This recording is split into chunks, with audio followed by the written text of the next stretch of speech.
ओम नमो भगवते वासुदेवाय। जय माँ लक्ष्मी।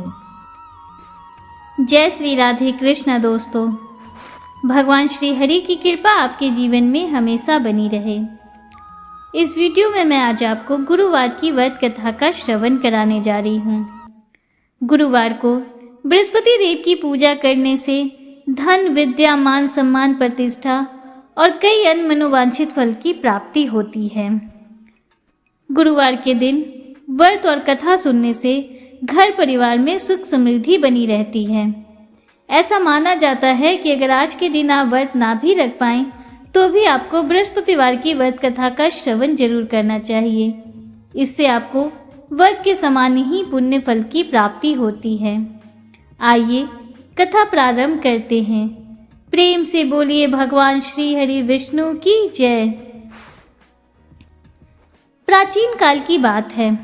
किसी राज्य में एक बड़ा प्रतापी और दानी राजा राज करता था। वह हर गुरुवार को व्रत रखकर दीन दुखियों की मदद करके पुण्य प्राप्त करता था।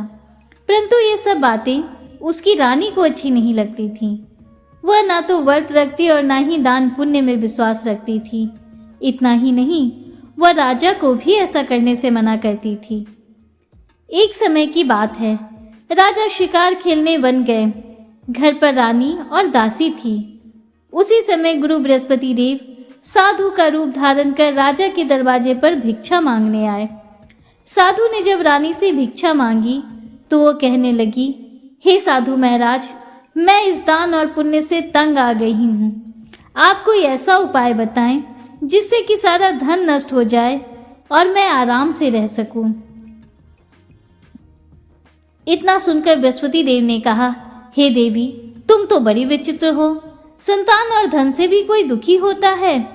अगर धन अधिक है तो इसे शुभ कार्यों में लगाओ, कुमारी कन्याओं का विवाह कराओ, विद्यालय और बाग बगीचे आदि का निर्माण कराओ, जिससे तुम्हारे दोनों लोक सुधरे। परंतु साधु की इन बातों से रानी को खुशी नहीं हुई। उसने कहा, मुझे ऐसे धन की आवश्यकता नहीं है जिसे मैं दान दूं और जिसे संभालने में ही मेरा सारा समय नष्ट हो जाए। तब साधु ने कहा, अगर तुम्हारी ऐसी इच्छा है तो मैं जैसा तुम्हें बताता हूँ तुम वैसा ही करना। गुरुवार के दिन तुम घर को गोबर से लीपना, अपने बालों को पीली मिट्टी से धोना, राजा से कहना वह हजामत बनवाए, भोजन में मांस मदिरा खाना, कपड़ा धोबी के यहाँ धुलने देना। इस प्रकार 7 बृहस्पतिवार करने से तुम्हारा समस्त धन नष्ट हो जाएगा।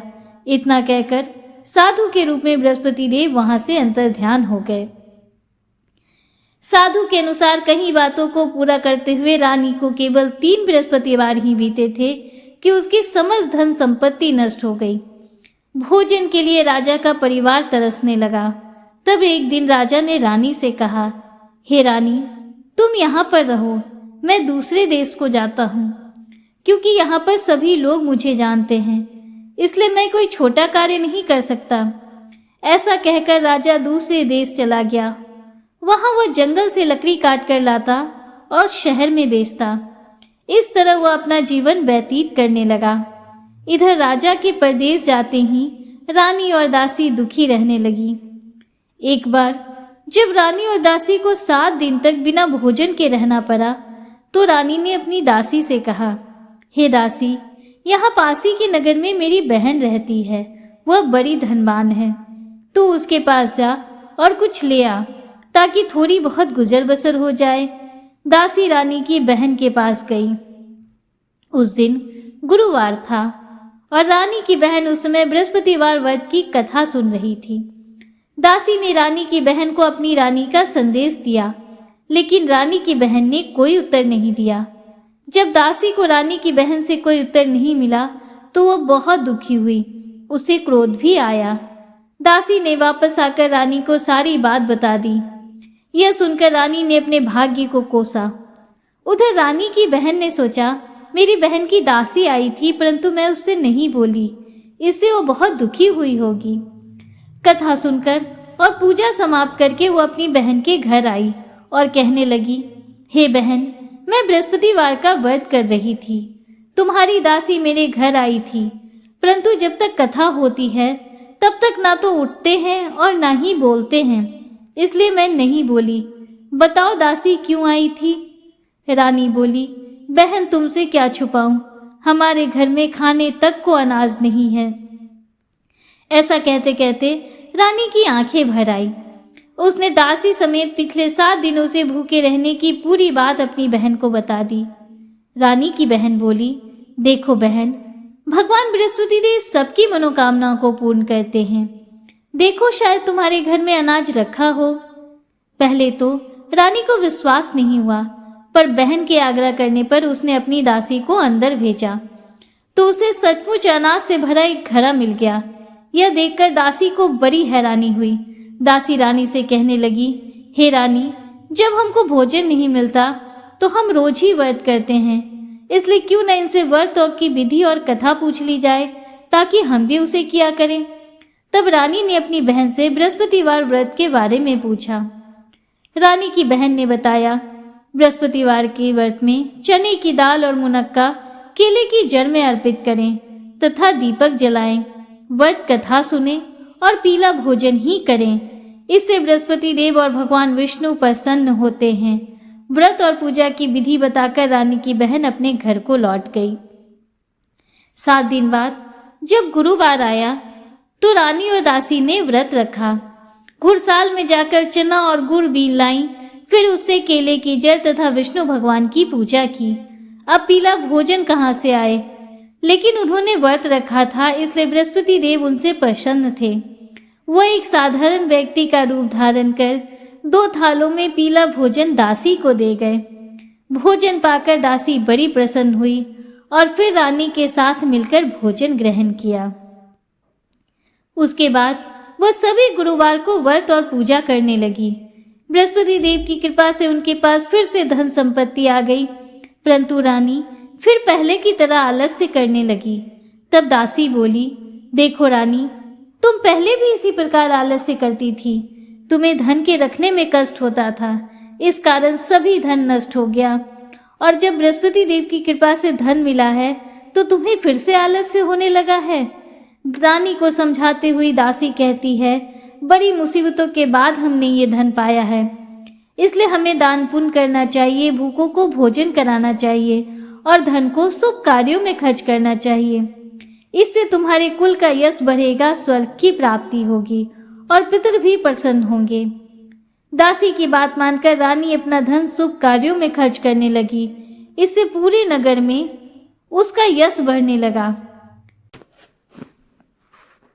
एक दिन रानी और दासी आपस में विचार करने लगी। न जाने राजा किस दशा में होंगी, उनकी कोई खोज खबर भी नहीं है। उन्होंने श्रद्धा पूर्वक बृहस्पति भगवान से प्रार्थना की कि राजा जहाँ कहीं भी हो शीघ्र लौट आएं। उधर राजा प्रदेश में बहुत दुखी रहने लगा। वह प्रतिदिन जंगल में से लकड़ी बीन कर लाता और उसे शहर में बेचता। अपने दुखी जीवन को बड़ी कठिनता से व्यतीत करता। एक दिन दुखी हो अपनी पुरानी बातों को याद करके वह रोने लगा और उदास हो गया। उसी समय राजा के पास भगवान बृहस्पति देव साधु के वेश में आकर बोले, हे लकड़हारे, तुम इस सुनसान जंगल में किस चिंता में बैठे हो, मुझको बतलाओ। यह सुन राजा के नेत्रों में जल भर आया। साधु की वंदना कर राजा ने अपनी संपूर्ण कहानी सुना दी। महात्मा दयालु होते हैं। वे राजा से बोले, हे राजा, तुम्हारी पत्नी ने बृहस्पति देव के प्रति अपराध किया था, जिसके कारण तुम्हारी यह दशा हुई। अब तुम किसी प्रकार की चिंता मत करो, भगवान तुम्हें पहले से अधिक धनवान करेंगे। देखो, तुम्हारी पत्नी ने बृहस्पतिवार का व्रत आरंभ कर दिया है। अब तुम भी बृहस्पतिवार का व्रत करके चने की दाल व गुड़ जल के लोटे में डालकर केले का पूजन करो। फिर कथा कहो या सुनो, भगवान तुम्हारी सभी मनोकामनाओं को पूर्ण करेंगे। साधु की बात सुनकर राजा बोला, हे प्रभु, मुझे लकड़ी बेचकर इतना पैसा नहीं बचता जिससे मैं भोजन करने के उपरांत कुछ बचा सकूं। मैंने रात्रि में अपनी रानी को व्याकुल देखा है। मेरे पास कोई साधन नहीं जिससे उसका समाचार जान सकूं। फिर मैं बृहस्पति देव की क्या कहानी कहूं, यह भी मुझको मालूम नहीं है। साधु ने कहा, हे राजा, मन में बृहस्पति भगवान के पूजन व्रत का निश्चय करो, वे स्वयं तुम्हारे लिए कोई राह बना देंगे। बृहस्पतिवार के दिन तुम रोजाना की तरह लकड़ियां लेकर शहर में जाना। तुम्हें रोज से दुगना धन प्राप्त होगा, जिससे तुम भली भांति भोजन कर लोगे तथा बृहस्पति देव की पूजा का सामान भी आ जाएगा। और जो तुमने बृहस्पतिवार की कथा के बारे में पूछा है वह इस प्रकार है। प्राचीन काल में एक बहुत ही निर्धन ब्राह्मण था। उसकी कोई संतान नहीं थी। वह नित्य पूजा पाठ करता। उसकी स्त्री लेकिन न स्नान करती और न किसी देवता का पूजन करती। इस कारण ब्राह्मण देवता बहुत दुखी रहते थे। भगवान की कृपा से ब्राह्मण के यहाँ एक कन्या रूपी रत्न पैदा हुई। कन्या अपने पिता के घर में बड़ी होने लगी। प्रातः स्नान करके वह भगवान विष्णु का जाप करती। बृहस्पतिवार का व्रत भी करने लगी। पूजा पाठ समाप्त कर पाठशाला जाती तो अपनी मुट्ठी में जौ भरकर ले जाती और पाठशाला जाने के मार्ग में डालती जाती। लौटते समय वही जौ स्वर्ण के हो जाते तो उनको बीनकर घर ले आती। एक दिन वह बालिका सूप में उन सोने के जौ को फटककर साफ कर रही थी। तभी उसकी माँ ने देख लिया और कहा, हे बेटी, सोने के जौ को फटकने के लिए सोने का सूप भी तो होना चाहिए। दूसरे दिन गुरुवार था। कन्या ने व्रत रखा और बृहस्पति देव से सोने का सूप देने की प्रार्थना की। बृहस्पति देव ने उसकी प्रार्थना स्वीकार कर ली। रोजाना की तरह वह कन्या जौ फैलाती हुई पाठशाला चली गई। पाठशाला से लौटकर जब वह जौ बीन रही थी तो बृहस्पति देव की कृपा से उसे सोने का सूप मिला। उसे वह घर ले आई और उसमें जौ साफ करने लगी, परंतु उसकी माँ का वही ढंग रहा। एक दिन की बात है, कन्या सोने के सूप में जौ साफ कर रही थी। उसी समय उस नगर का राजकुमार वहां से होकर निकला। कन्या के रूप और कार्य को देखकर उस पर मोहित हो गया। राजमहल आकर वह भोजन तथा जल त्याग कर उदास होकर लेट गया। राजा को जब राजकुमार द्वारा अन्न जल त्यागने का समाचार ज्ञात हुआ तो वह अपने मंत्रियों के साथ अपने पुत्र के पास गया और कारण पूछा। राजकुमार ने राजा को उस लड़की के घर का पता बता दिया। मंत्री उस लड़की के घर गया। मंत्री ने ब्राह्मण के समक्ष राजा की ओर से निवेदन किया। कुछ ही दिन बाद ब्राह्मण की कन्या का विवाह राजकुमार के साथ संपन्न हो गया। कन्या के घर से जाती ही ब्राह्मण के घर में पहले की भांति गरीबी का निवास हो गया। एक दिन दुखी होकर ब्राह्मण देवता अपनी पुत्री से मिलने गए। बेटी ने पिता की अवस्था को देखा और अपनी माँ का समाचार पूछा। ब्राह्मण ने सभी हाल कह दिया। कन्या ने बहुत सा धन देकर अपने पिता को विदा कर दिया, लेकिन कुछ दिनों बाद फिर वही हाल हो गया। ब्राह्मण फिर अपनी कन्या के यहाँ गया और सभी हाल कहा तो पुत्री बोली, हे पिताजी, आप माताजी को यहाँ लिवा लाओ। मैं उन्हें वह विधि बता दूंगी जिससे गरीबी दूर हो जाएगी। ब्राह्मण देवता अपनी स्त्री को साथ लेकर अपनी पुत्री के पास राजमहल पहुंचे तो पुत्री अपनी माँ को समझाने लगी, हे माँ, तुम प्रातःकाल स्नान आदि करके विष्णु भगवान का पूजन करो तो सब दरिद्रता दूर हो जाएगी।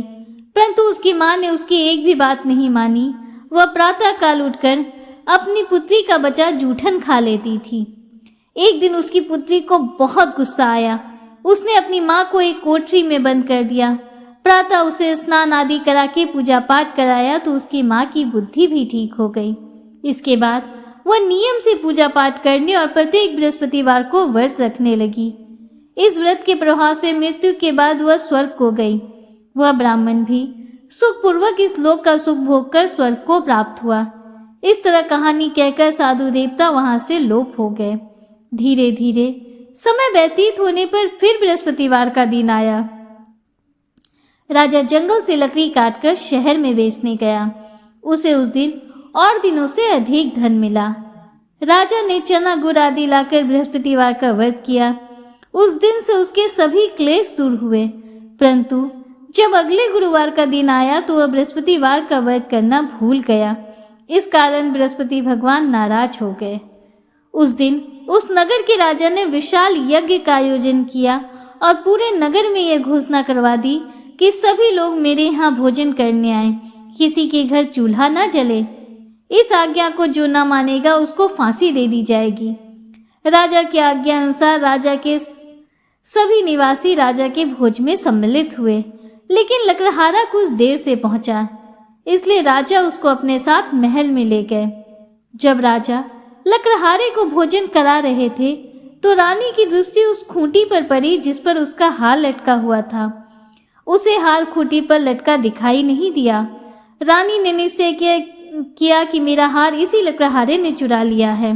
उसी समय सैनिक बुलवाकर उसको जेल में डलवा दिया।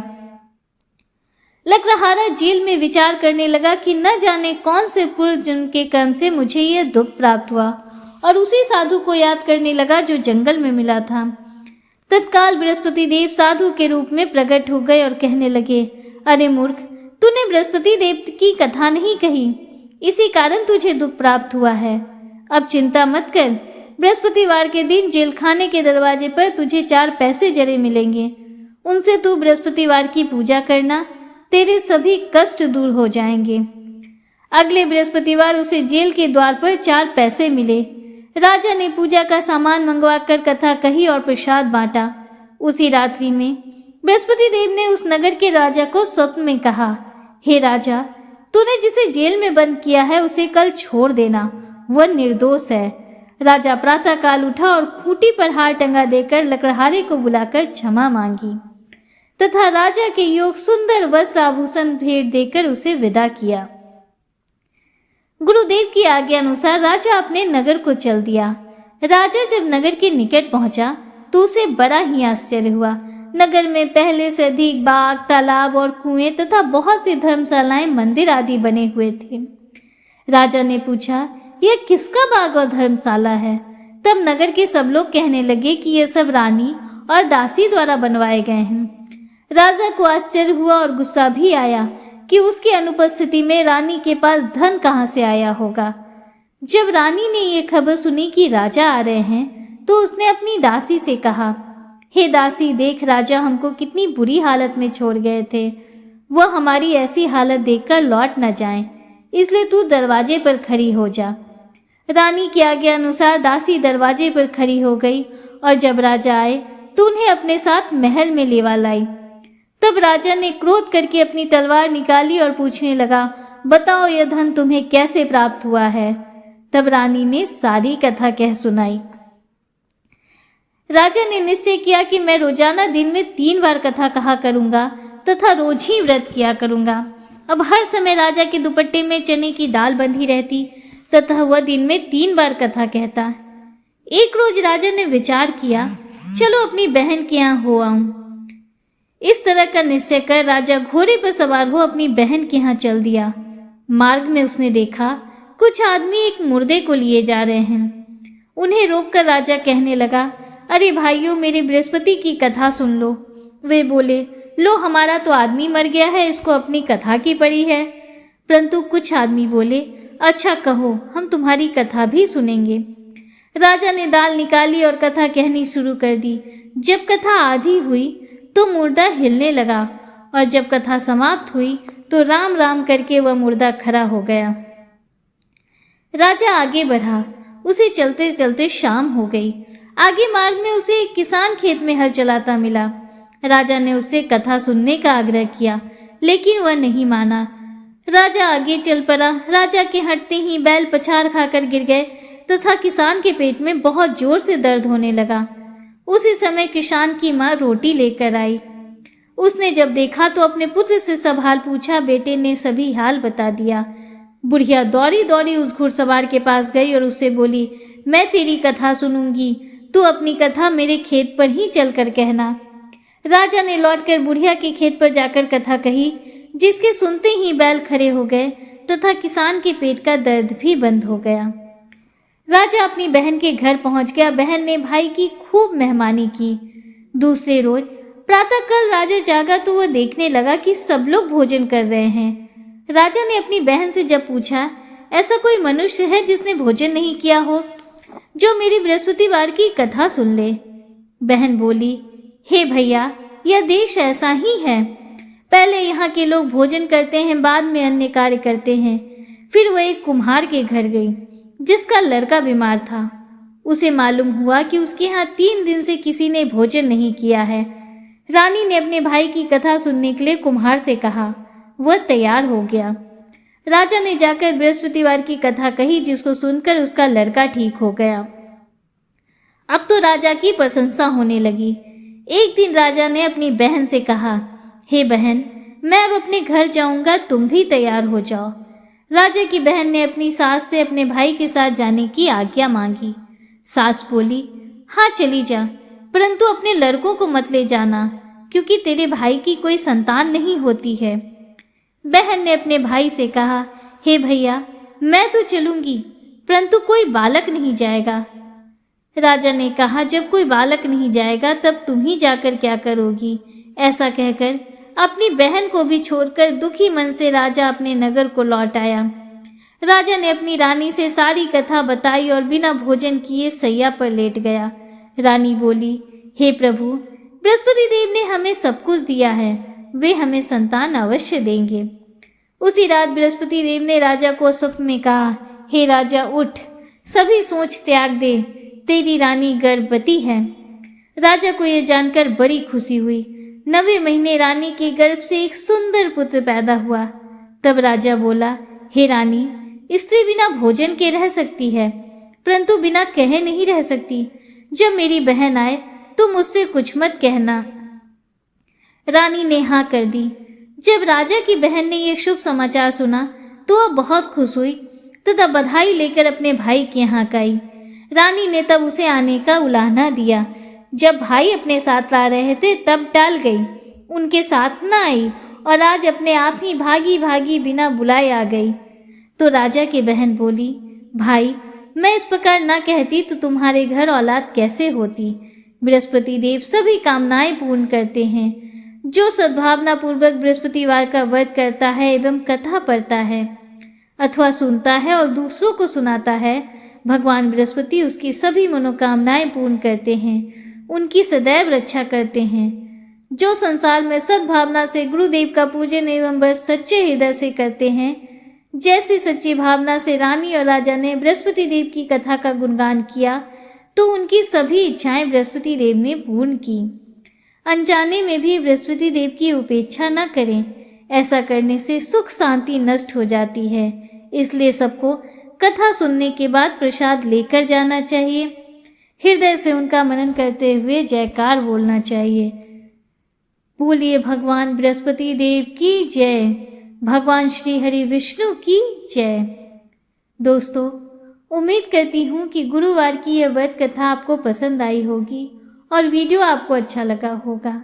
अगर वीडियो आपको अच्छा लगा हो तो वीडियो को लाइक कीजिए, दूसरों के साथ शेयर कीजिए, कमेंट में हर हर महादेव, जय श्री राधे कृष्णा जरूर लिखिए। अगर आप हमारे चैनल पर पहली बार आए हैं तो चैनल को सब्सक्राइब कीजिए। हमारे चैनल पर प्रतिदिन पौराणिक कथाओं का श्रवण कराया जाता है। बेल आइकन जरूर प्रेस कीजिए, जिससे आगे भी आपको ऐसी ही रोचक जानकारियाँ मिलती रहें। मिलते हैं आपसे अगले वीडियो में, तब तक के लिए हर हर महादेव, जय श्री राधे कृष्णा, राधे राधे।